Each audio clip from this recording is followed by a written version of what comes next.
Hussein Obama is the ringleader. Hillary Clinton was right there with him, and so was Sleepy Joe Biden. And they tried to rig an election, and they got caught.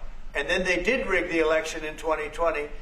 Now, we found absolute, this isn't like evidence, this is like proof, irrefutable proof, that Obama was seditious, that Obama was trying to lead a coup. Obama's been caught directly. So people say, oh, you know, a group. It's not a group. It's Obama. His orders are on the paper. The papers are signed. The papers came right out of their office. They sent everything to be highly classified, starting in 2016, but going up all the way, going up to 2020 in the election. They tried to rig the election, and they got caught. And there should be very severe consequences for that. You know, when we caught Hillary Clinton, I said, you know what? Let's not go too far here. It's the ex-wife of a president, and I thought it was sort of terrible. And I let her off the hook, and I'm very happy I did. But it's time to start, after what they did to me, and whether it's right or wrong, it's time to go after people. Obama's been caught directly. So people say, oh, you know, a group. It's not a group. It's Obama. His orders are on the paper. The papers are signed. The papers came right out of their office. They sent everything to be highly classified. Well, the highly classified's been released. And what they did in 2016 and in 2020 is very criminal. It's criminal at the highest level.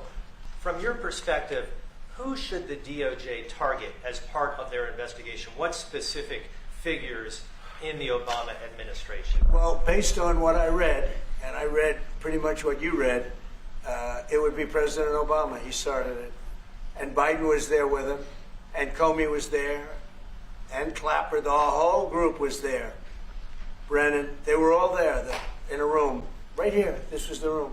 But you know what? If you look at those papers, they have them stone cold, and it was President Obama. It wasn't lots of people all over the place. It was them too. But the leader of the gang was President Obama, Barack Hussein Obama. Have you heard of him?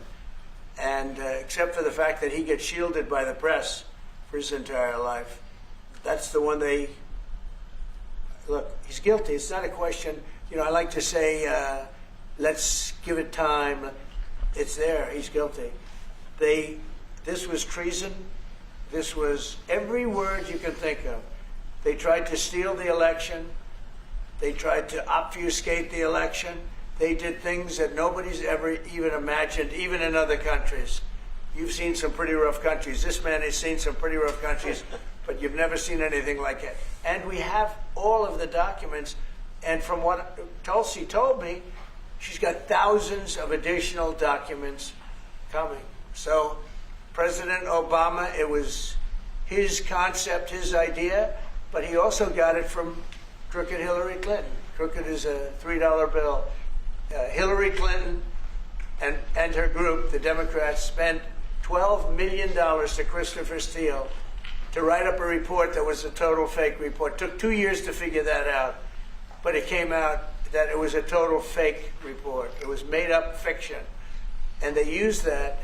The one thing they weren't able to do was to, and probably the only thing I respect about the press in years is the press refused to write it before the election. They refused to put it in. The Steele report was a disaster. All lies, all fabrication, all admitted, and admitted fraud. She paid $12 million, and the Democrats, for that report to a wise guy named Christopher Steele. He wrote a phony report, and they wanted to get that report in before the election. And I'll tell you what, I talk about all the time, the fake news, how bad it is, but in this case, they wouldn't do it. They saw it, they read it, and they said, we don't believe it. And it was only after, substantially, like a month and a half after the election, that it got printed, and it was a big wisp. It was just like a bang of nothing, because the election had ended. If that report had gotten published by the New York Times or somebody, and I respect the Times for maybe only this, because they're crooked as you can be. They're a terrible paper, a crooked, corrupt paper. But for this one moment, they said, this is bullshit, we can't put this in. And neither could any other paper. Wall Street Journal's a lousy paper, very, very dishonest paper. As you see, I'm suing them for a lot of money because they do things very badly. It's got a nice name, but it's really, in my opinion, it's a terrible paper. And it can be corrupt. But just so you know, they didn't take the Steele report. It was the dossier. Remember the famous dossier? I called it the fake news dossier. The news wouldn't publish it. And I'm amazed. They had 2.5 months. It was finished. 2.5 months. That was supposed to be what was going to happen. And it got published a couple of months after the election. And frankly, nobody cared too much about it. But that was a big thing. No, we caught Hillary Clinton. We caught Barack Hussein Obama. They're the ones, and then you have many, many people under them. Susan Rice, they're all there. The names are all there. And I guess they figured they're going to put this in classified information and nobody will ever see it again, but it doesn't work that way. And it's the most unbelievable thing I think I've ever read. So you ought to take a look at that and stop talking about nonsense, because this is big stuff. Never has a thing like this happened in the history of our country. And by the way, it morphed into the 2020 race. And the 2020 race was rigged, and it was a rigged election. And because it was rigged, we have millions of people in our country. We had inflation. We solved the inflation problem. But millions and millions of people came into our country because of that. And people that shouldn't have been, people from gangs and from jails and from mental institutions, people that we don't want in our country, people that we're getting out, dangerous people. 11,888 murderers, many of them 50%, more than 50%, murdered more than one person. I hate to say this with such a distinguished guest, but you know, they asked me a question. I got to answer the question. No, Barack Hussein Obama is the ringleader. Hillary Clinton was right there with him, and so was Sleepy Joe Biden, and so were the rest of them. Comey, Clapper, the whole group. And they tried to rig an election, and they got caught. And then they did rig the election in 2020. And then because I knew I won that election by a lot, I did it a third time, and I won in a landslide. Every swing state won the popular vote. But I won that all the same way in 2020. And look at the damage that was caused. And I always felt badly for Horowitz, frankly, because he's a Democrat, I guess. He was appointed by a Democrat. But that report has gotten lost, and it shouldn't be lost. You should all go back. It should be mandatory reading. Go back and read the Horowitz report on Comey and his cronies.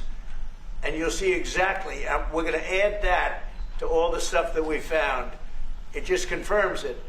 But what we found is even more so. Now, we found absolute, this isn't like evidence, this is like proof, irrefutable proof that Obama was seditious, that Obama was trying to lead a coup, and was with Hillary Clinton, with all these other people, but Obama headed it up. And, you know, I get a kick when I hear everyone talks about people I never even heard of. It was this way. No, it was Obama. He headed it up. And it says so right in the papers. Got everything. Got everything. This is the biggest scandal in the history of our country. We talk a lot about the severe consequences that those who are involved in the Russia hoax must face. In your view, sir, what are the next steps now that these documents are out there and Tulsi Gabbard? Well, the Justice Department would have to act.